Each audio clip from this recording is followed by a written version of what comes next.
Hey, what's up guys? Just wanted to hit you up with a quick update on the JHB signature bass that the guys over at the Warwick Custom Shop in Martinkirchen, Germany have been putting together for me. In this episode, what you're going to see is the sort of early stages of putting all the neck together, the inserting of the truss rod, the graphite rods that go into it as well, and then the fixing of the fretboard. And anyway, if you haven't seen that first video on the wood selection process, then be sure that you do that. So until next time, I'm going to hand you over to the experts at Warwick. Okay, so this process that we're looking at today in this episode basically picks up where we left off in the first episode, where we saw that neck slab that they had laminated together, this one right here. And what they're doing is on either end of the neck slab, where you see that slanted bit there, they're going to glue on a laminate. Now what's the interesting thing about the way they make their bases is they make two necks out of this one slab. So what you'll see him doing here is attaching this to this black veneer. And once he pulls this out of the press, you'll kind of be familiar with some of the Warwick bases that have this. Now that's on one side. On the other side, they're going to put a flame maple veneer, because that's what's going on my base. So they're then going to sort of clamp that down and secure that so the seal is super tight.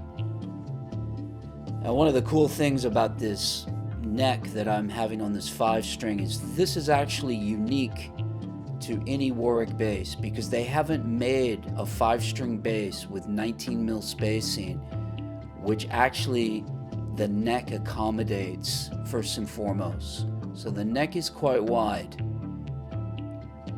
in relation to the basses that they've made in the past. So this is the first one they've done, is for me.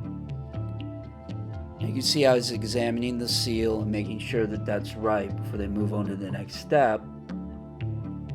And as he rotates that round, what you'll notice is that familiar black veneer that they have on many of their headstocks with the cool Warwick logo.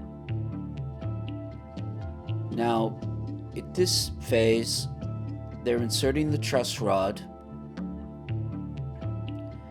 and you can't see it from here, but where he's screwing that truss rod in, on that side where he's working there, that's where, right there, that's where the flame maple veneer is on for my headstock. You can see here he's hammering in this lug, which is the adjustment lug at the top of the headstock that will adjust the truss rod when it needs adjusting. He's just tightening that in so it's in place. Just a little bit further tightening. And then he's going to start to apply the glue that goes right in that little slot right above the truss rod. And then on top of that, he's going to hammer in this thin piece of maple that is going to make sure that the truss rod is in there nice and snug. So all of this is meticulous work done by hand. It's got to be perfect. Of course, when they go ahead and carve these necks, they do everything by machines, but it really has to be set up by hand very well before they do that.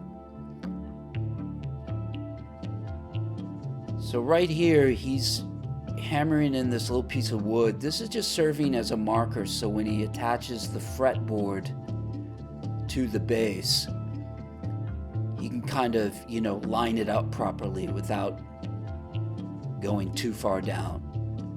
So it just works so that won't go any further than the fretboard needs to be. So right here, just hammering in the metal supporting rods.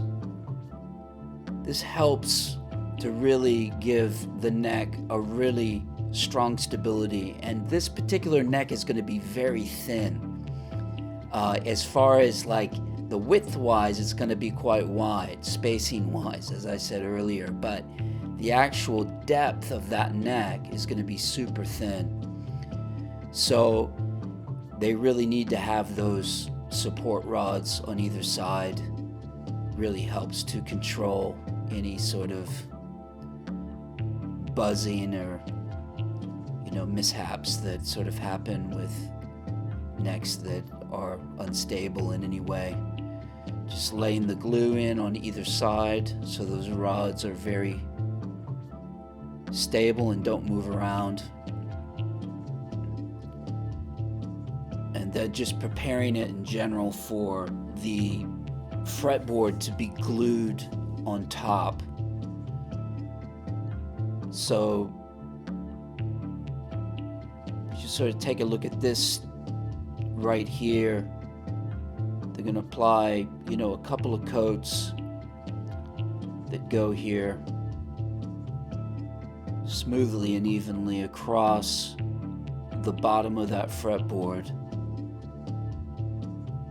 And I think he applies another coat on there. He gets that nice and coated with glue. And then that's going to be placed on top of what we've just seen.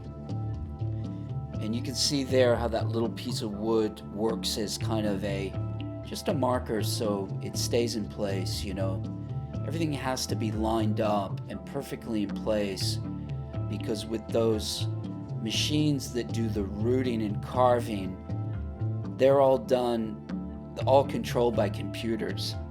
So all the stats are sort of put in advance, and so all this part has to be done at a very high level, and that's why it takes a while, for this the whole process from beginning to end. So you can see that he's going to stick this in this press, and you can see that black veneer side that's going to go in on the bottom. On this side, you can see where my matching flame maple headstock veneer is.